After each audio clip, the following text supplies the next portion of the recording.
Hello everyone, আমার আজকের বাংলা ক্লাসে আমি তোমাদের সবাইকে জানাই স্বাগত। আজকে আমরা পড়ব পশ্চিমবঙ্গ উচ্চ মাধ্যমিক শিক্ষা সংসদের দ্বাদশ শ্রেণীর পাঠ্য একটি গল্প, যার নাম ভারতবর্ষ,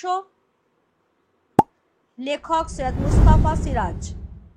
দেখো, এখানে আমি পর্ব 1 বলে দিয়েছি, কারণ আজকের ভিডিওটি এই গল্পের ওপর প্রথম ভিডিও, যেখানে গল্পটার পরিপ্রেক্ষিত, তার প্রেক্ষাপট, তার মূল বক্তব্য, লাইন ধরে ধরে আলোচনা ইত্যাদি সম্পর্কে যাবতীয় কথাবার্তা আমরা বলে নেব, এবং পরবর্তী যে ভিডিও সেখানে আমরা কোয়েশ্চেন আনসারে যাব। তো গল্পটাতে যাবার আগে আমরা চট করে একটু কবি বা যিনি লিখেছেন রচয়িতা তার সম্পর্কে একটু জেনে নেব। সৈয়দ মুস্তাফা সিরাজ। তার জন্ম হয় 14ই অক্টোবর 1930 সালে মুর্শিদাবাদের খোসবাসপুরে। মৃত্যু 4 সেপ্টেম্বর 2012 সালে কলকাতায়। জ্ঞানী মানুষ, সারা জীবনে অনেক দেখেছেন, অনেক শুনেছেন, কাজের সূত্রে এবং বিভিন্ন জায়গায় ঘুরে বেড়াবার সূত্রে অনেক অভিজ্ঞতা অর্জন করেছেন। তার সেই অভিজ্ঞতা এবং জ্ঞানের মিশ্রণই ধরা পড়েছে তার রচনাবলীর মধ্যে। এবার এই যে জ্ঞান বৃদ্ধ যে মানুষটি, অতীব প্রাজ্ঞ যে মানুষটি, সেই মানুষটি তার লেখার ভাবনা সম্পর্কে কি ভাবতেন, কি বক্তব্য ছিল তার। তিনি বলছেন, হিন্দু মানুষ, মুসলমান মানুষ কিছু বুঝি না, মানুষ বুঝি, এই দেশের মানুষ। অর্থাৎ তার কাছে জাতি, ধর্ম বা বর্ণের ভিত্তিতে মানুষে মানুষে এই যে ভেদাভেদ সম্পূর্ণ অর্থহীন, সম্পূর্ণ অবাস্তব, সম্পূর্ণ অন্তঃসার শূন্য, সম্পূর্ণ ভিত্তিহীন এই ভেদাভেদ। মানুষ শুধুমাত্র মানুষ রূপেই পরিচিত হোক না, এটাই ছিল তার অন্তরের একমাত্র ইচ্ছে। ভারতবর্ষ গল্পটি এই ধর্মনিরপেক্ষতার কথাই আমাদের শোনায়। হিন্দু মুসলিম ভেদাভেদের ঊর্ধ্বে উঠে সার্বিক ভারতবর্ষের গল্পেই আমরা শুনতে পাই এই ভারতবর্ষ নামক আখ্যানটিতে। মূল গ্রন্থের কথা যদি বলতে হয়, তাহলে সৈয়দ মুস্তাফা সিরাজের সেরা 50টি গল্প, এই সংকলনেরই অন্তর্ভুক্ত হয়েছে ভারতবর্ষ নামে গল্পটি। গল্পের প্রেক্ষাপটে রয়েছে রাঢ় বাংলা বলে একটি জায়গা। তোমরা অনেকেই শুনেছ রাঢ়বঙ্গের নাম বা রাঢ় বাংলা, কিন্তু ঠিক কোন জায়গাটাকে বলা হয় রাঢ় বাংলা? ভাগীরথী তথা গঙ্গা নদীর পশ্চিম তীরবর্তী যে অঞ্চল, লাল মাটির দেশ বলে আমরা যাকে চিনি, বাঁকুড়া, বীরভূম, পুরুলিয়া, সেই জায়গাটাকেই বলা হয় রাঢ় বাংলা। সেই রাঢ় বাংলার কথাই এখানে ফুটে উঠেছে। গল্পের প্রেক্ষাপট রাঢ় বাংলার কোনো একটা গ্রাম, গ্রামের নাম লেখক দেননি, এবং কেন দেননি সেটা না হয় আমরা গল্পের একদম শেষে গিয়ে আলোচনা করলাম। আপাতত আমরা গল্পটা একটু পড়তে শুরু করি যে ঠিক কিভাবে এখানে ধর্মনিরপেক্ষতার কথা এলো।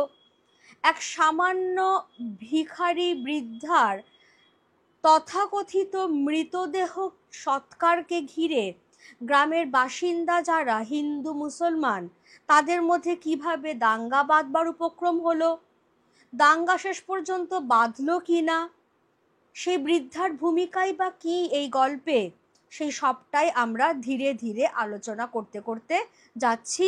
খুব মন দিয়ে পড়াটা শুনবে। শুরু করছি তাহলে আমরা আজকের পড়া, ভারতবর্ষ, সৈয়দ মুস্তাফা সিরাজ।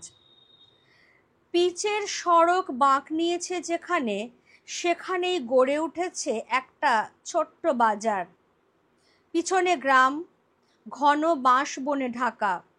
গ্রামে বিদ্যুৎ নেই, তাই মাঝে মাঝে বিমর্ষ সভ্যতার মুখ চোখে পড়ে যখন কিনা কাঁচা রাস্তা ধরে সবুজ ঝোপের ফাঁকে এগিয়ে আসে কোনো যুবক বা যুবতী। পরনে যা পোশাক তা আমেদাবাদের কারখানায় তৈরি। তাহলে খেয়াল করো, রাঢ় বাংলার কোনো এক অজ পাড়াগাঁয়ের কথা বলা হচ্ছে, যে পাড়াগাঁটিতে বিদ্যুৎ নেই, কিন্তু সেই বিদ্যুৎবিহীন গ্রামটিতেই মাঝে মাঝে বিমর্ষ সভ্যতা, অর্থাৎ যে সভ্যতা খুব ম্লান হয়ে ধরা পড়ছে, সেই বিমর্ষ সভ্যতার মুখ সেই বিদ্যুৎবিহীন গ্রামটিতে ধরা পড়ে কখন না, যখন দেখা যায় যে গ্রামের কাঁচা রাস্তা ধরে কোনো যুবক বা যুবতী হেঁটে আসছে, পরনের পোশাক গুজরাটের আমেদাবাদের যে কাপড়ের কারখানা সেখানে বানানো।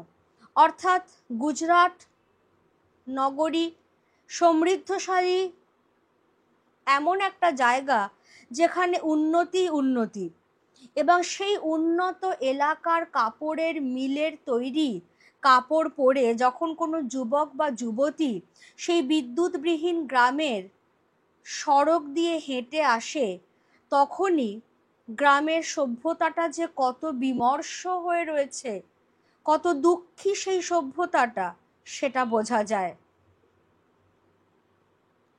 লেখক আগেই বলে দিয়েছেন গ্রামে বিদ্যুৎ নেই, এবার তারই রেশ টেনে তিনি বলছেন কিন্তু বাজারে বিদ্যুৎ আছে।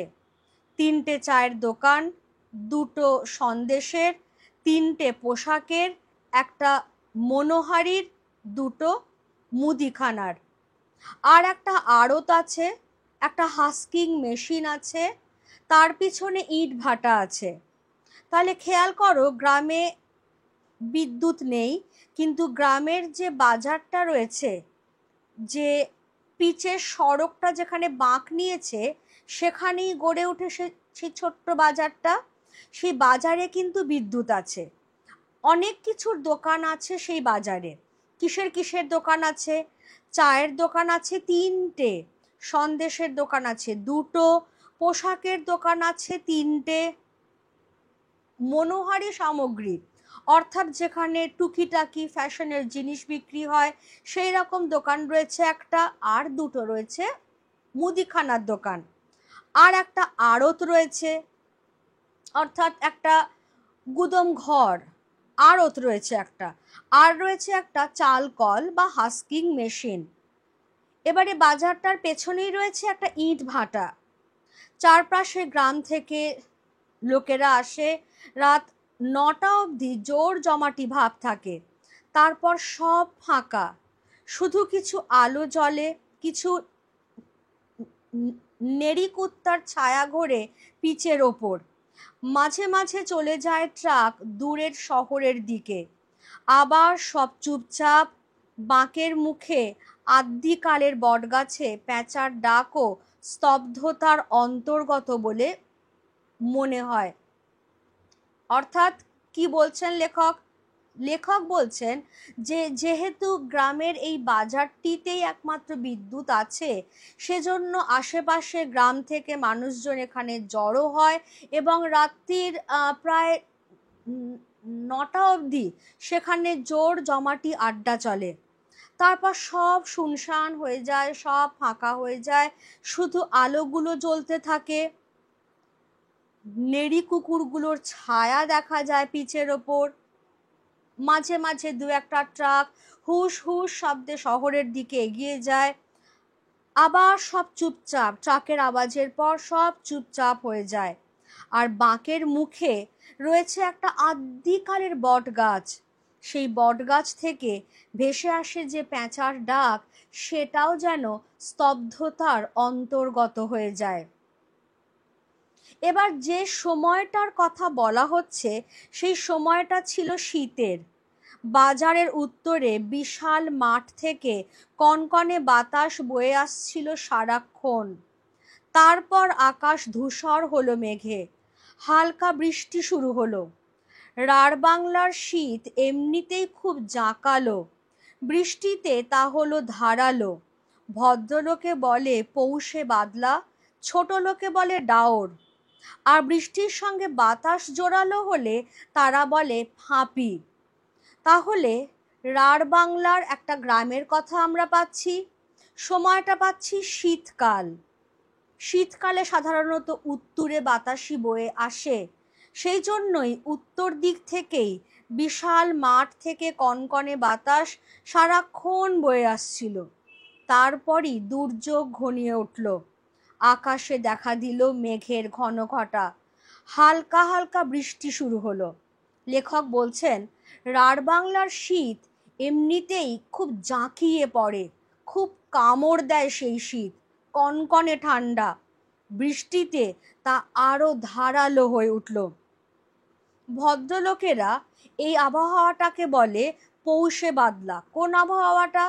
রাঢ় বাংলার শীতকালে যদি বৃষ্টি হয় তাহলে সেই আবহাওয়াটাকে বলা হয় পৌষে বাদলা। আর যারা সাধারণ মানুষ, যারা ছোট লোক, তারা সেটাকে বলে ডাওর। আর বৃষ্টির সঙ্গে যদি জোরালো বাতাস বয় তাহলে সেই আবহাওয়াকে বলা হয় ফাঁপি। তাহলে রাঢ় বাংলার জাঁকালো শীতের সঙ্গে যদি বৃষ্টি হয় তাহলে সেটাকে বলা হবে ডাওর।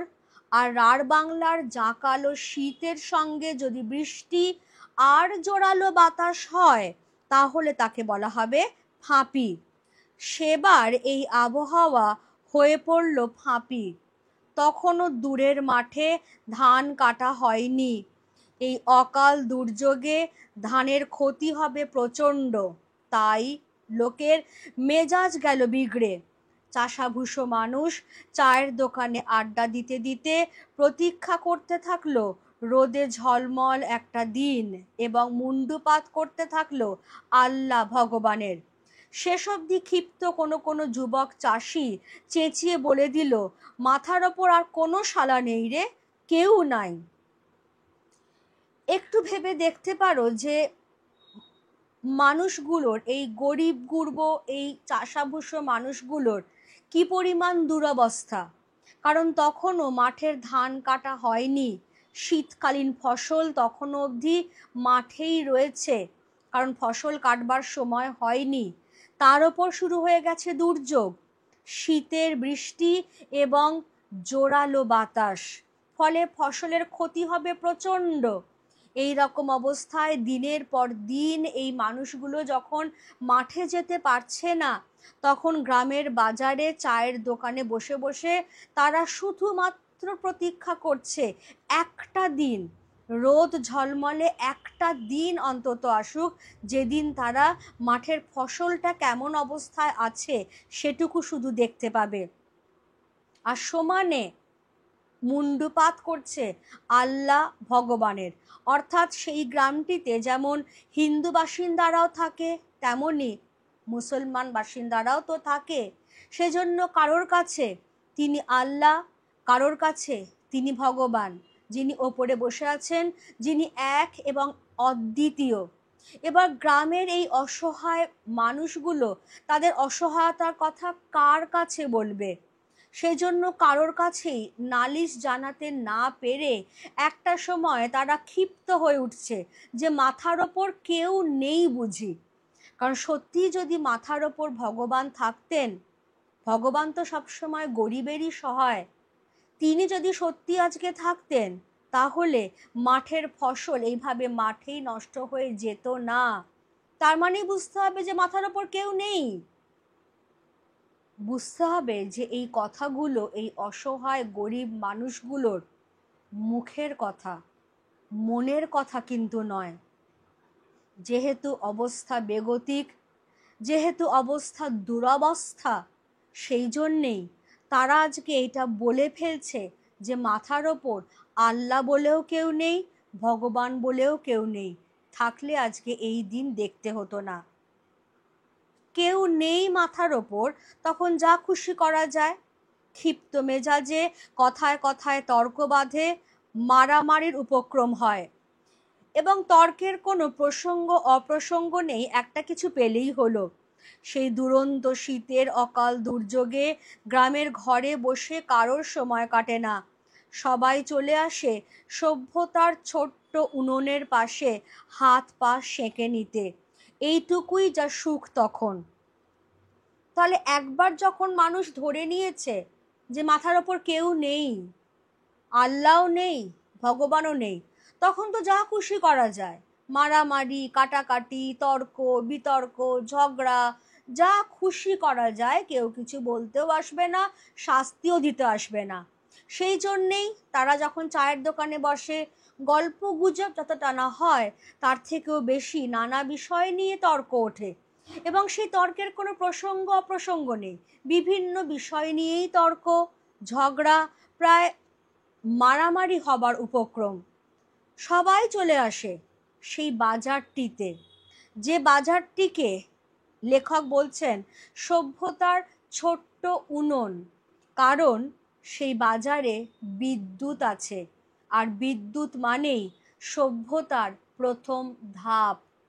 সুতরাং সকলেই সেই সভ্যতার যে ছোট্ট উনুনটুকু জ্বলছে, বাজার নামক যে জায়গাটা, সেই উনুনের পাশে সেই সভ্যতার আঁচ পোয়াতে আসে সবাই, এবং নানা বিষয় নিয়ে তারা গল্প গুজব, ঠাট্টা তামাশা, তর্ক ঝগড়া, মারামারি সব কিছুই করে।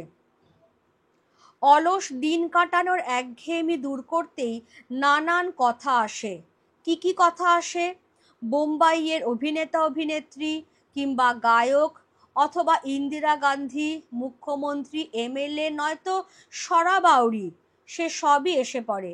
জোর কথা কাটাকাটি হয়। চাওয়ালার বিক্রি বাটা বাড়ে। ধানের মরশুম, আজ না হোক কাল পয়সা পাবেই, তাই ধারের অঙ্ক বেড়ে চলে। তাহলে এই যে মানুষগুলো অলস হয়ে বসে আছে, কর্মহীন অবস্থায় বসে আছে, তারা কেউ চায় না কিন্তু যে অলস হয়ে বসে থাকতে, কিন্তু তাদের উপায় নেই, তাদের হাত পা বাঁধা, এই অকাল দুর্যোগে তারা কেউ মাঠে যেতে পারছে না। সেই জন্যেই বিদ্যুৎ আছে যে গ্রামটা, যেটাকে বলা হচ্ছে সভ্যতার ছোট্ট উঠোন, সেই গ্রামে সবাই সেই সভ্যতার আঁচ পোয়াতে আসে। চায়ের দোকানে চা খেতে খেতে অলস দিন কাটানোর জন্য বিভিন্ন প্রসঙ্গ উত্থাপিত হয়। সেই প্রসঙ্গের মধ্যে যেরকম বোম্বাইয়ের অভিনেতা অভিনেত্রী রয়েছে, গায়ক রয়েছে, তৎকালীন যে প্রধানমন্ত্রী ইন্দিরা গান্ধী রয়েছেন, মুখ্যমন্ত্রী রয়েছে, এমএলএ রয়েছে, এমনকি গ্রামের, একেবারে গ্রামের যে মানুষ সরাবাউরি, তাকে নিয়েও আলোচনা হচ্ছে, সব কিছু নিয়েই আলোচনা হচ্ছে, জোর তর্ক বিতর্ক হচ্ছে, প্রচুর চাও বিক্রি বাটা হচ্ছে, কিন্তু সবই ধারে, কারণ মানুষগুলোর কাছে পয়সা নেই। এবার তাই নিয়ে কিন্তু চাওয়ালা জগা একেবারেই চিন্তিত নয়, কারণ সে জানে যে ধানের মরশুম, আজ না হোক কাল তো ধান কাটা হবেই, ধান কাটা হলেই এই মানুষগুলো পয়সা পাবে এবং তার সব ধার এরা শোধ করে দেবে। তাই খুশি খুশি মনেই সে সবাইকেই ধারে চা বিক্রি করে চলে। সেই সময় এলো এক বুড়ি, থুতথুড়ে কুঁজো ভিখিরি বুড়ি, রাক্ষসী চেহারা, এক মাথা সাদা চুল, ছেঁড়া নোংরা একটা কাপড় পরনে, গায়ে জড়ানো তেমনি চিটচিটে তুলোর কম্বল, এক হাতে বেটে লাঠি, পিচের পথে ভিজতে ভিজতে দিব্যি একই তালে হেঁটে এলো। খয়া খড়বুটে মুখে তার সুদীর্ঘ আয়ুর চিহ্ন প্রকট। তর্কের মধ্যে চায়ের দোকানে ঢুকে চা চাইল সে, তাকে দেখে সবাই তর্ক থামালো। এই দুর্যোগে কিভাবে বেঁচে পড়তে হেঁটে আসতে পারলো, সেটাই সবাইকে অবাক করেছিল। তাহলে যখন জোর আলোচনা চলছে, জোর তর্ক বিতর্ক চলছে, সরগরম হয়ে উঠেছে চায়ের দোকান, চাওয়ালা জগা সমানে চা দিয়ে যাচ্ছে সবাইকে, ঠিক সেই সময় সেখানে এসে হাজির হচ্ছে থুতথুড়ে কুঁজো এক ভিখিরি বুড়ি, ঠিক যেন এক রাক্ষসী, এক মাথা সাদা চুল, খয়া খড়বুটে মুখে, এত বলি রেখা যে তার বয়স অনেক হয়েছে সেটা আন্দাজ করাই যায়। এবং পরনে একটা ছেঁড়া নোংরা কাপড় আর গায়ে জড়ানো একটা চিটচিটে তুলোর কম্বল, হাতে একটা ছোট বেঁটে লাঠি। পিচের পথে ভিজতে ভিজতে, তখনও কিন্তু বৃষ্টি হচ্ছে, পিচের পথে ভিজতে ভিজতে সে একই তালে হেঁটে এলো এবং সবাই যখন চায়ের দোকানে বিভিন্ন বিষয় নিয়ে আলোচনা করছে, তর্ক বিতর্ক করছে, সে কারোর দিকে ভ্রুক্ষেপ মাত্র না করে চাওয়ালা জগার কাছে চা চাইল। সবার তর্ক থেমে গেল মুহূর্তের মধ্যে। সবার দৃষ্টি একদিকে তখন আকৃষ্ট হলো, সেই ভিখিরি বুড়ি। এই অকাল দুর্যোগে এই এত বৃদ্ধা ভিখিরি বুড়ি কিভাবে যে বেঁচে পড়তে এত দূর আসতে পারলো, সেটাই সবাইকে অবাক করেছিল। এদিকে ভিখিরি বুড়ি কি করছে? সে কিন্তু কারোর দিকে তাকাচ্ছে না, সে নিজের মতো করে চা চেয়ে নিয়েছে, চা পেয়ে গেছে। চা খুব আরামে গিলে বুড়ি সবার মুখের দিকে তাকালো, কিন্তু কিছু বলল না। তখন একজন তাকে জিজ্ঞেস করলো, ও বুড়ি, তুমি এলে কোত্থেকে? বুড়ি বড় মেজাজি গজগজ করে জবাব দিল, সে কথায় তোমাদের কাজ কি বাছারা? ওরা হেসে উঠল, ওরে বাবা, ভারী তেজি দেখছি, এই বাদলায় তেজি টাট্টুর মতো বেরিয়ে পড়েছে। বুড়ি খেপে গেল, তোমাদের কর্তা বাবা টাট্টু, খবরদার অকথা কুকথা বলো না, আমি যেখান থেকেই আসি। লোকের কি? একজন ঠান্ডা মাথায় বলল, ও বুড়ি, তুমি থাকো কোথায় তাই জিজ্ঞেস করছে এরা, তোমাদের মাথায়। বলেই সে কম্বলের ভেতর থেকে একটা ন্যাকড়ায় বাঁধা পয়সা খুলতে থাকলো। তারপর চায়ের দাম মিটিয়ে আবার রাস্তায় নামলো। লোকেরা চেঁচিয়ে উঠল, মরবে রে, নির্ঘাত মরবে বুড়িটা। বুড়ি ঘুরে বলল, তোরা মর, তোদের শতগোষ্ঠী মরুক। সবাই দেখলো বুড়ি নড়বড় করে বাঁকের মুখের বটতলায় গেল। বটতলাটা ফাঁকা, মাটি ভিজে প্রায় কাদা হয়ে রয়েছে। সে সবার অবাক চোখের সামনে সেখানে গিয়ে গুঁড়ির কাছে একটা মোটা শেকড়ে বসে পড়ল। শেকড়টার পিছনে গুঁড়ির গায়ে খোঁদল আছে, সেখানে পিঠ ঠেকিয়ে পা ছড়ালো সে।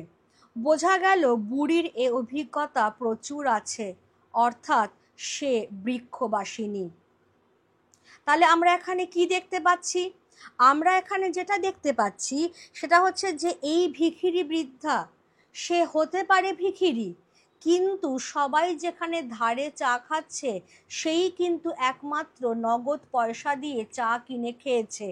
এবং সবাই যখন তাকে নিয়ে ঠাট্টা করছে, বিদ্রূপ করছে, ব্যঙ্গ পরিহাস করছে, তখন সে প্রত্যেকটি ঠাট্টা, প্রত্যেকটি ব্যঙ্গ পরিহাসের মুখের মতো জবাব দিচ্ছে। অর্থাৎ বুড়ি কিন্তু যথেষ্ট আত্মসম্মান বোধ সম্পন্ন, যার নিজের একটা মান মর্যাদা রয়েছে। এমনকি সে যখন চা খেয়ে সেই ভিজে রাস্তায় নামলো, তখনও পর্যন্ত সেই চায়ের দোকানের যারা লোকেরা, তারা তাকে নিয়ে ক্রূর ব্যঙ্গ করছে যে এই অকাল দুর্যোগে বৃদ্ধা রাস্তায় নামলো তো নির্ঘাত মরবে। বুড়ি তখন ঘুরে পাল্টা তাদেরকে বলছে যে তারা মরুক, তাদের শতগোষ্ঠী মরুক। এই যে কেউ কোনো বাজে কথা বললে, অন্যায়ভাবে অপমান করলে সেটা চুপচাপ যে মেনে নেওয়া উচিত নয়, সেটা কিন্তু এই ভিখিরি বৃদ্ধা শিখিয়ে দিচ্ছে সবাইকে। যে চুপচাপ বিনা কারণে কেউ যদি আমাকে অপমান করে, অপদস্থ করে, তাহলে সেটা চুপচাপ আমি অন্তত মেনে নেব না। বলবার পরে সেই ভিখিরি বৃদ্ধা আবার সেই বেটে লাঠি নিয়ে নড়বড় নড়বড় করতে করতে যে বট গাছটি ছিল সেই পিচের রাস্তার বাঁকে, সেই বট গাছ তলায় গেল এবং সেখানে গিয়ে সে পা ছড়িয়ে বসলো। বট গাছের গায়ে একটা খোদল ছিল, সেই খোদলে সে পিঠ ঠেকিয়ে পা দুটো সামনে ছড়িয়ে আরাম করে বসলো। এর থেকেই বোঝা গেল যে গাছের খোদলে পিঠ ঠেকিয়ে গাছের তলায় এইভাবে বসবার অভিজ্ঞতা বুড়ির প্রচুর আছে। অর্থাৎ তাকে বলাই যায় সে বৃক্ষবাসিনী। কেউ কেউ বলল বরং বারোয়ারি তলায় গেলেই পারত, নির্ঘাত মরে যাবে। একথার পর স্বভাবত এবার বুড়িকে নিয়ে অনেক কথা এসে পড়ল, আবার জমে গেল। খেয়াল করো, আবার কথাটা আমরা সাধারণভাবে কোনো ঘটনার পুনরাবৃত্তি বোঝাতে ব্যবহার করি। অর্থাৎ যে আড্ডাটা আগে থেকেই চলছিল, বুড়ি আসবার পর যে আড্ডাটা থেমে গিয়েছিল, বুড়ি চলে যাবার পর বুড়িকে নিয়ে নতুন করে আড্ডাটা যখন জমে উঠল, তখনই বোঝা গেল যে আবার সেই আড্ডাটা জমে উঠল, যে আড্ডাটা মাঝখানে থেমে গিয়েছিল। ফলে আড্ডার এই যে জমে ওঠা, এই আড্ডাটা যে আবার হচ্ছে, এই পুনরাবৃত্তি বোঝাতেই আবার কথাটি এলো। পৌষে বাদলা সম্পর্কে গ্রামের ডাকপুরুষের পুরনো বচন আছে। খনা, ডাকপুরুষ এরা হচ্ছেন একেবারে প্রাচীন কালের মানুষ। বলাই হয় যে এরা যে বচন দিয়ে গেছেন, এরা যে প্রবচনগুলো দিয়ে গেছেন, সেগুলো প্রবাদ, অর্থাৎ সেগুলো কখনো মিথ্যে হতে পারে না। ঠিক সেরকম পৌষে বাদলা সম্পর্কে ডাকপুরুষের যে পুরনো প্রবাদটি আছে, কি সেটি? শনিতে 7, মঙ্গলে 5, বুধে 3, বাকি সব দিন দিন। অর্থাৎ শনিতে যদি বাদলা লাগে তাহলে 7 দিন সেই বৃষ্টি বাদলা চলবে, মঙ্গলে লাগলে 5 দিন চলবে, বুধবারে লাগলে 3 দিন চলবে। আর এই 3টে দিন বাদ দিয়ে যদি অন্য কোনো দিন বৃষ্টি বাদলা শুরু হয়, তাহলে সেই দিনই সেটা থেমে যাবে। বলাই হচ্ছে অন্য দিনে লাগলে এক দিনের ব্যাপার। এ বাদলা লেগেছিল মঙ্গলবারে, তাহলে আমরা কি পড়েছিলাম? আমি একটু ব্যাক করছি। শনিতে 7, মঙ্গলে 5, অর্থাৎ মঙ্গলবারে যদি বাদলা শুরু হয় তাহলে 5 দিন সেই বৃষ্টি বাদলা থাকবার কথা। এ বাদলা শুরু হয়েছিল কিন্তু মঙ্গলবার, সবাই সেটার হিসেব রেখেছে, কিন্তু কেউ হিসেব করেনি যে কতদিনে গিয়ে এই বাদলাটা থামলো। যেদিন ছাড়লো সেদিন আকাশ পরিষ্কার হয়ে গেল একেবারে, সূর্যের উজ্জ্বল মুখ দেখা গেল, আর সবাই আবিষ্কার করলো বটতলায় সেই গুঁড়ির খোদলে পিঠ রেখে বুড়ি চিত হয়ে পড়ে আছে, নিঃসাড়। অনেকটা বেলা হলেও সে নড়ছে না দেখে চাওয়ালা জগা বলল, নির্ঘাত মরে গেছে বুড়িটা। একজন বলল, সর্বনাশ, তাহলে শ্যাল কুকুরে ছিঁড়ে খাবে যে, গন্ধে টেকা যাবে? একজন দুজন করে ভিড় বাড়তে থাকলো। কেউ কেউ বুড়ির কপাল ছুঁয়ে দেখলো প্রচণ্ড ঠান্ডা। একজন নারীও দেখলো কোনো স্পন্দন নেই, অতএব মরাই বটে। চৌকিদারকে খবর দেওয়া হলো। সে এসে বলল, থানায় খবর দিয়ে কি হবে? ফাঁপিতে এক ভিখিরি পটল তুলেছে, তার আবার থানা পুলিশ।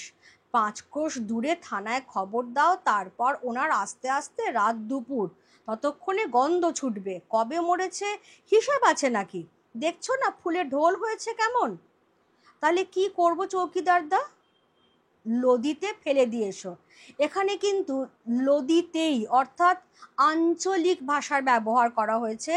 নদী এরা বলতে পারে না, তার জায়গায় বলছে লদি। লদিতে ফেলে দিয়ে এসো, ঠিক গতি হয়ে যাবে যা হবার। বিজ্ঞ চৌকিদারের পরামর্শ মানা হলো।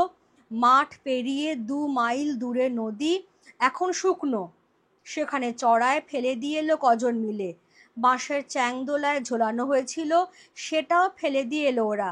বুড়ির শরীর উজ্জ্বল রোদে তপ্ত বালিতে চিত হয়ে পড়ে রইল।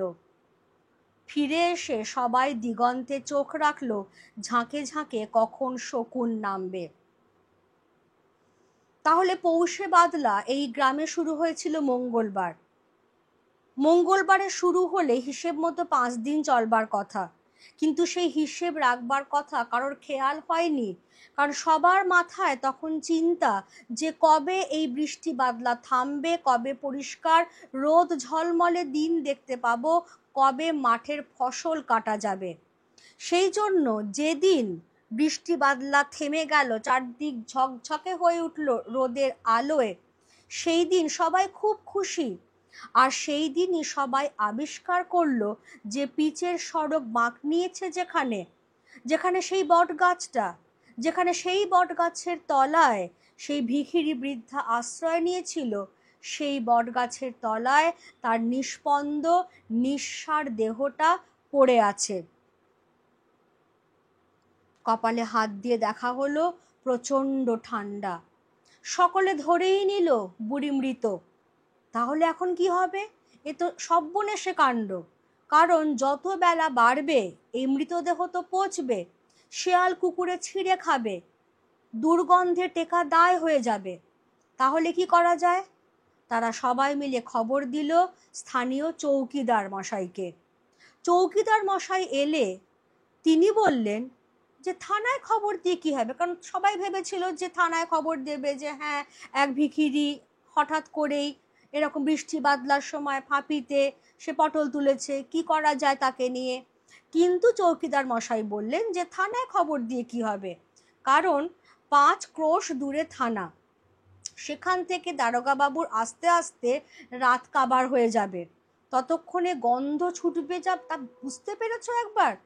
ওসব থানা পুলিশ করে ঝামেলা করে কোনো লাভ নেই। আমি বলছি শোনো, নদীতে ফেলে দিয়ে এসো, ওখানেই যা গতি হবার হয়ে যাবে। এবার চৌকিদার মশাই অনেক অভিজ্ঞ, অনেক দেখেছেন শুনেছেন, ফলে গায়ের মানুষ সবাই তার পরামর্শই মেনে নিল। একটা বাঁশের চ্যাংদোলায় করে তারা ভিখিরি বুড়ির মৃতদেহটাকে ঝুলিয়ে নদীর চড়ায় ফেলে দিয়ে এলো। কারণ তখন শীতকাল, নদীর জল অনেকটাই শুকিয়ে গেছে, তাই সেই নদীর শুকনো চড়ায় তারা ফেলে দিয়ে এলো বাঁশের চ্যাংদোলা সমেত বুড়ির মৃতদেহটি। তারপর গ্রামে ফিরে এসে সবাই দিগন্তের দিকে তাকিয়ে থাকলো যে কখন ঝাঁকে ঝাঁকে শকুনের দেখা মিলবে। অর্থাৎ এই যে গতি হয়ে যাবে, এর মানেটাই হচ্ছে চিল শকুনে তার মৃতদেহের যা গতি করবার করে দেবে। হঠাৎ বিকেলে এক অদ্ভুত দৃশ্য দেখা গেল। মাঠ পেরিয়ে একটা চ্যাংদোলা আসছে। সেটা যখন বাজারে পৌঁছলো তখন জানা গেল ব্যাপারটা সেই বুড়ির মরাটাই তুলে নিয়ে আসছে মুসলমান পাড়ার লোকেরা। আরবি মন্ত্র পড়ছে ওরা, মাথায় টুপিও পড়েছে কেউ কেউ। যারা ফেলে দিয়ে এসেছিল তারা হিন্দু। তারা অবাক হয়ে এবং রেগে গিয়ে জানতে চাইল কি ব্যাপার। না, বুড়ি যে মুসলমান। প্রমাণ? প্রমাণ অনেকে তাকে শুনেছে বিড়বিড় করে আল্লাহ বা বিসমিল্লাহ বলতে। এমনকি গায়ের মোল্লা সাহেব অকাঠ্য শপথ করে বললেন আজ ফজরে, ফজর অর্থাৎ ভোরবেলাকার যে নমাজ তাকে বলা হয় ফজরের নমাজ, আজ ফজরে যখন নমাজ সেরে এদিকে বাস ধরতে আসছি তখনই বুড়ি মারা যাচ্ছিল। ওকে স্পষ্ট কলমা পড়তে শুনলাম। তা কে জানে বুড়ি মরছে। আমি যাচ্ছি শহরে, মামলার দিন, তাই দেখা হলো না ব্যাপারটা। ফিরে এসে শুনি ওকে নদীতে ফেলে দিয়েছে। তওবা তওবা, তা কি হয় আমরা বেঁচে থাকতে? তাই কবরে দেবার ব্যবস্থা করলাম। গায়ের ভট্টাচ মশাই সবে বাস থেকে নেমেছেন। উকি মেরে সব দেখে শুনে বললেন অসম্ভব, আমিও তো মোল্লার সঙ্গে একই বাসে আজ শহরে গিয়েছিলাম। আমি স্পষ্ট শুনেছি বুড়ি বলছিল শ্রীহরি শ্রীহরি শ্রীহরি। তাঁর সপক্ষে অনেক প্রমাণ জুটে গেল। নকরি নাপিত দিব্যি করে বলল কাল আমি কামাতে বসবো বলে বটতলায় এসেছিলাম, দেখলাম বসা যাবে না। তখন বুড়িকে স্পষ্ট বলতে শুনেছি আপন মনে বলছে হরিবোল হরিবোল। তাহলে সে হচ্ছে একজন নাপিত। সে বটতলায় এসেছিল যদি কোনো খদ্দের পাওয়া যায়, কিন্তু বৃষ্টি বাদলার জন্য সে বটতলায় বসতে পারেনি। তখনই সে শুনেছে যে বুড়ি নাকি আপন মনে বলছে হরিবোল হরিবোল। অর্থাৎ দেখো, একটা সামান্য ঘটনা, ফাঁপিতে এক ভিখিরি বৃদ্ধা মারা গেছে, তার সৎকারের প্রাথমিক উপায় হিসেবে চৌকিদার পরামর্শ দিয়েছে যে বাঁশের চ্যাংদোলায় করে নদীর শুকনো চড়ায় ফেলে দিয়ে এসো, চিল শকুনে খেয়ে নেবে, গতি হয়ে যাবে। কিন্তু যারা ফেলে দিয়ে এসেছিল তারা হিন্দু, আর গায়ের যারা মুসলমান পাড়ার বাসিন্দারা তারা সেই চ্যাংদোলাটাকেই বিকেল বেলায় তুলে নিয়ে এলো। কেন না এইটা বলে যে ভিখিরি বৃদ্ধা সে আদৌ হিন্দু নয়, সে হচ্ছে মুসলমান, এবং তাদের হয়ে কথা বলছেন স্বয়ং মোল্লা সাহেব। অর্থাৎ যারা কিনা সমাজপতি, হিন্দুদের সমাজপতি হচ্ছেন ভট্টাচ মশাই, আর মুসলমানদের সমাজপতি হচ্ছেন মোল্লা সাহেব, তারা কোথায় মানুষে মানুষে এই ভেদাভেদ দূর করবার চেষ্টা করবেন তা নয়, তারা কিন্তু এই বচসাটাকে ইন্ধন দিচ্ছেন, বরঞ্চ বলা যায় তারাই ইচ্ছাকৃতভাবে উস্কে দিচ্ছেন হিন্দু মুসলমানের মধ্যে ভেদাভেদটা, যেটা হয়তো চোরাগোপ্তাভাবে ছিল, সামনাসামনি হয়তো ছিল না, কিন্তু একেবারে সামনাসামনি তুলে আনছেন তারাই। কারণ গায়ের মোল্লা সাহেব তিনি অকাট্য শপথ করে বলছেন যে ভোরবেলায় তিনি যখন শহরে যাচ্ছেন তখন তিনি পরিষ্কার শুনেছিলেন যে বুড়ি সে কি করছে, কলমা পড়ছে। এবার তিনি কি করে জানবেন যে বুড়ি তখন মারা যেতে বসেছে, তার শহরে যাবার তাড়া রয়েছে, সেই জন্যই তিনি আর বাকিটা দেখতে পারেননি। এখন যখন বিকেল বেলায় ফিরেছেন তখন তিনি খবর পেয়েছেন যে হিন্দুরা তার মৃতদেহ চ্যাংদোলায় করে নদীতে ফেলে দিয়ে এসেছে। এই অনর্থ কি করে হতে দেওয়া যায়, তাই তারা সেটাকে তুলে এনেছেন যাতে কবর দেওয়া যায়। ভট্টাচ মশাইও বা কেন পিছিয়ে থাকবেন, তিনিও ওই একই বাস থেকে নেমেছেন এবং তিনিও বললেন যে আমিও ওই একই বাসে মোল্লা সাহেবের সঙ্গে শহরে গিয়েছিলাম, আমি কিন্তু পরিষ্কার শুনেছি যে বুড়ি কি বলছে, শ্রীহরি শ্রীহরি বলছে। এবার ভট্টাচ মশাইয়ের সমর্থনে অনেকে অনেক কথা বলছে। এবার খেয়াল করো, হিন্দুরাও বলছে, মুসলমানরাও বলছে। যেরকম একজন নাপিত, যে নাপিতের নাম নকরি নাপিত, সে নাপিত বলছে আমি স্পষ্ট বলতে শুনেছি, বুড়ি আপন মনে বলছে হরি বল হরি বল। তখন ফজলু শেখ কি বলছে, ভুল শুনেছ, আমি সকর্ণে শুনেছি বুড়ি লা ইলাহা ইল্লাল্লাহ বলছে। নিবারণ বাগদি রাগী লোক, একসময় দাগি ডাকাত ছিল, চেঁচিয়ে উঠল মিথ্যে। করিম ফরাজি এখন খুব নমাজ পড়ে এবং বান্দা মানুষ, একদা সে ছিল পেশাদার লাঠিয়াল, নিবারণের চেঁচানি বরদাস্ত করবে কেন সে? আরো চেঁচিয়ে বলল খবরদার। বচসা বেড়ে গেল, তর্কাতর্কি উত্তেজনা হল্লা চলতে থাকলো। তারপর দেখা গেল একদল লোক সেই বাঁশের চ্যাংদোলাটা নিয়ে টানাটানি শুরু করেছে। দেখতে দেখতে প্রচণ্ড উত্তেজনা ছড়ালো চারদিকে, দোকানগুলোর ঝাঁপ বন্ধ হতে থাকলো। আর তারপরই দেখা গেল গ্রাম থেকে অনেক লোক দৌড়ে আসছে, সবার হাতে মারাত্মক অস্ত্রশস্ত্র। চ্যাংদোলাটা তখন পিচের ওপর, বুড়ির মরার দুপাশে স্পষ্ট দুটো জনতা দাঁড়িয়ে গেছে, দু দলের হাতেই অস্ত্রশস্ত্র, পরস্পরকে লক্ষ্য করে গালাগালি চলছে। মাঝে মাঝে মোল্লা সাহেব চেঁচিয়ে উঠছেন, মুসলিম ভাই সকল, জেহাদ জেহাদ, নারায়ে তাকবীর, আল্লাহু আকবার। অন্যদিকে ভট্টাচ মশাই গর্জে বলছেন, জয় মা কালী, জবন নিধনে অবতীর্ণ হও মা, জয় মা কালী কি জয়। ধুমধুমার গর্জন প্রতিগর্জন, এবং দেখা গেল বিপন্ন আইন রক্ষক বেচারা নীল উর্দি পরা চৌকিদার তার লাঠিটি উঁচিয়ে মাঝখানে দাঁড়িয়ে আছে এবং দুপক্ষকেই কিছু বলার চেষ্টা করছে।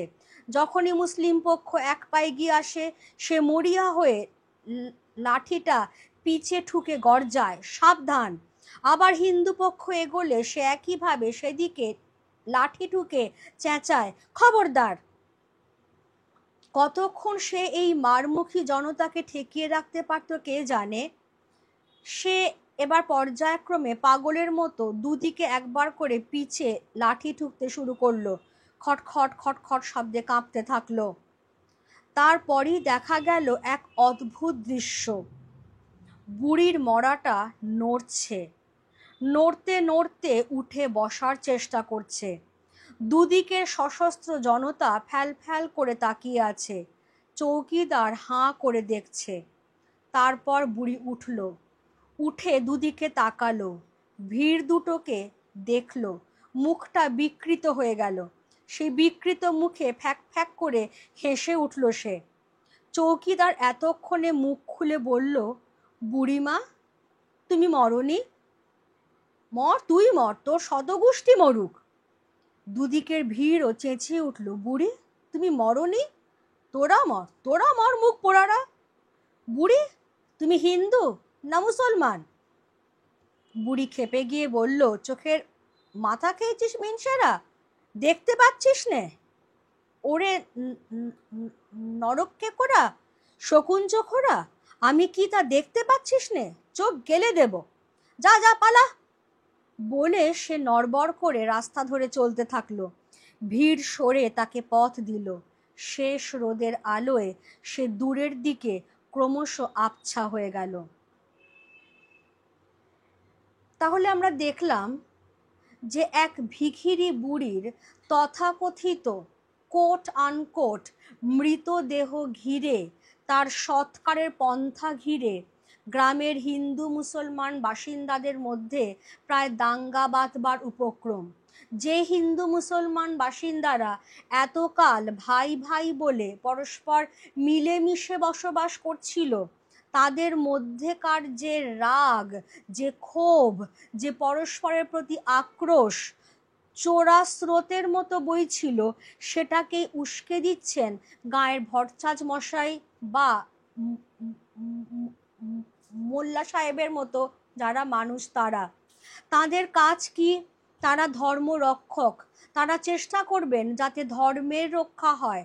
ধর্ম অর্থাৎ কিনা মানব ধর্ম। কিন্তু তারা এখানে দুপক্ষের, হিন্দু ধর্ম এবং মুসলিম ধর্ম, সেই দুপক্ষের হয়ে তারা উস্কানিমূলক কাজ করছেন, প্ররোচনা দিচ্ছেন দাঙ্গায়, যাতে দাঙ্গা বাঁধে, এবং প্রায় দাঙ্গা বাঁধবার উপক্রমও ঘটছে। দেখা যাচ্ছে যে সেই চ্যাংদোলাটা পিচের রাস্তার ঠিক মাঝখানে, দুদিকে দু দলে ভাগ হয়ে গেছে হিন্দু মুসলমান সশস্ত্র জনতা। বিপন্ন আইনরক্ষক চৌকিদার সে বারবার একবার এদেরকে সাবধান করে, ওদেরকে খবরদার করে কোনো মতে সে দাঙ্গা ঠেকাবার উপক্রম করছে মাত্র। কিন্তু কতক্ষণ সে ঠেকাতে পারত সেও জানে না। কিন্তু হঠাৎই এমন একটা ঘটনা ঘটল যাতে দাঙ্গা আপনা আপনি থেমে গেল। সবাই অবাক হয়ে দেখল যে ভিখিরি বুড়ির মৃতদেহটা নড়ছে। কি করে হয় এটা? নড়তে নড়তে উঠে বসার চেষ্টা করছে। জনতা হাতের অস্ত্র ফেলে দিয়ে ফ্যাল ফ্যাল করে তাকিয়ে রয়েছে যে ঠিক কি ঘটছে সেটা বোঝবার জন্য। একসময় দেখা গেল যে ভিখিরি বুড়ি উঠে দাঁড়ালো, দুপাশের সশস্ত্র জনতার দিকে তাকালো। তাকে যখন জিজ্ঞাসা করা হচ্ছে যে সে কি তাহলে মরেনি, সেই তেজিয়ান বুড়ি তার সেই তেজ এবং আত্মসম্মান বোধ নিয়ে সে বাকি সকলের মৃত্যু কামনা করল, যে না, সে মরেনি। তাকে যখন জিজ্ঞাসা করা হলো যে সে হিন্দু নাকি মুসলমান, সে ঘুরে উত্তর দিল যে কেউ কি দেখতে পাচ্ছে না যে সে আসলে কি? সে হাঁটতে শুরু করলো দিগন্তের উদ্দেশ্যে। উত্তেজিত জনতা ফ্যাল ফ্যাল করে তাকিয়ে দুদিকে সরে গিয়ে তাকে যাবার পথ করে দিল। শেষ রোদের আলোয় দেখা গেল যে সেই ভিখিরি বৃদ্ধা সে ক্রমশ দূরের দিকে আবছা হয়ে গেল।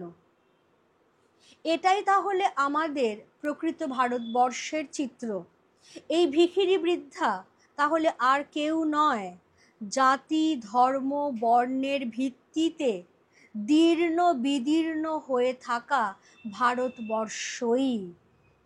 যে ভারতবর্ষের উন্নতির জন্য, যে ভারতবর্ষের অগ্রগতির জন্য কেউ কখনোই চেষ্টা করে না, কিন্তু সকলেই সুযোগ খোঁজে যে কে কতটা সেই ভারতবর্ষের ওপর নিজের অধিকার কায়েম করতে পারবে।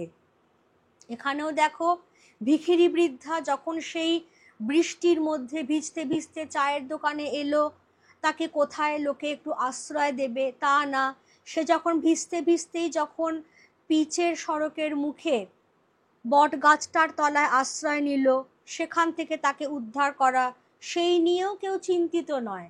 সকলেই চিন্তিত যে কোন ধর্ম মতে তার সৎকার করা হবে। লেখক এটাই বলতে চেয়েছেন যে এটাই আমাদের সার্বিক ভারতবর্ষের গল্প। এই ভিখিরি বৃদ্ধা এই সার্বিক ভারতবর্ষেরই প্রতীক, যার অবস্থার উন্নতি নিয়ে, যার অগ্রগতি নিয়ে ভারতবর্ষের কোনো মানুষই, কোনো ধর্মের মানুষই বিন্দু মাত্র চিন্তিত নয়। তারা শুধু চিন্তিত যে কে কতটা তার ওপর অধিকার কায়েম করতে পারবে, হিন্দুরা নাকি মুসলিমরা। এবং এই সত্যতাটা, এই নগ্ন সত্যতাটা চোখের সামনে উন্মোচিত করে দিয়েই সেই ভিখিরি বৃদ্ধা তার নিজের গন্তব্যের দিকে পা বাড়ালো। এইখানে শেষ হচ্ছে গল্পটা। আলোচনা আমি করে দিলাম, এবারে একটু শব্দার্থগুলো আমরা দেখে নেব। বিসমিল্লাহ কথার অর্থ হচ্ছে কাজ শুরু করবার আগে আল্লাহর নাম উচ্চারণ, অর্থাৎ মানেটা এই যে আমি আল্লাহর নাম করে শুরু করছি। তাহলে তওবা, তওবা ছিল একটা জায়গায়, তওবা মানে হচ্ছে কোনো অন্যায় বা অধর্মের প্রতিবাদে ধিক্কার সূচক শব্দ, অর্থাৎ ধর্মপথে ফিরে আসা। কলমা, বুড়িকে স্পষ্ট কলমা পড়তে শুনেছিলেন মোল্লা সাহেব। কলমা হচ্ছে ইসলাম ধর্মের আত্মশুদ্ধি সাধক বীজ মন্ত্র বা মূল ইষ্ট মন্ত্র, যেটা যা পড়িয়ে বিধর্মীকে মুসলমান করা হয়। লা ইলাহা ইল্লাল্লাহ মানে হচ্ছে আল্লাহ এক ও অদ্বিতীয়। বান্দা মানুষ বলা হয়েছিল এক জায়গায়। বান্দা কথার মানে হচ্ছে আল্লাহর কৃতদাস, অর্থাৎ খুব ভক্তিমান যিনি, তার ক্ষেত্রে প্রযোজ্য হয় বান্দা কথাটি। জেহাদ কথার মানে হচ্ছে বিধর্মীদের বিরুদ্ধে মুসলমানদের যুদ্ধ। নারায়ে তাকবীর অর্থাৎ উচ্চৈস্বরে আল্লাহর গুণকীর্তন করা। আর আল্লাহু আকবার কথাটার মানে হচ্ছে আল্লাহই সর্বশ্রেষ্ঠ। ক্লিয়ার সবার কাছে? আমি গল্পটা লাইন ধরে ধরে আলোচনা করে দিলাম, এবং এই ভিখিরি বৃদ্ধা কিসের প্রতীক হয়ে দেখা দিচ্ছেন সেটাও আমি খুব ভালোভাবেই তোমাদেরকে বুঝিয়ে দিচ্ছি।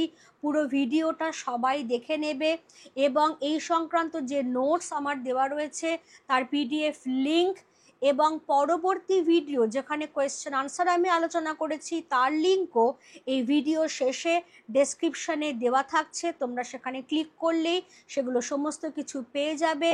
চ্যানেলটা অতি অবশ্যই সাবস্ক্রাইব করে রাখবে এবং বেল আইকন প্রেস করে রাখবে। এগুলো তোমরা জানোই, তবু আমি আরেকবার বলে দিচ্ছি যাতে পরপর যেরকমভাবে ভিডিওগুলো আসছে তোমাদের কাছে, তোমাদেরও পড়ার মধ্যে একটা ধারাবাহিকতা বজায় থাকে। কেমন? আজকের ক্লাস তাহলে আমি এখানেই শেষ করছি। সবাই খুব ভালো থেকো। Thank you everybody.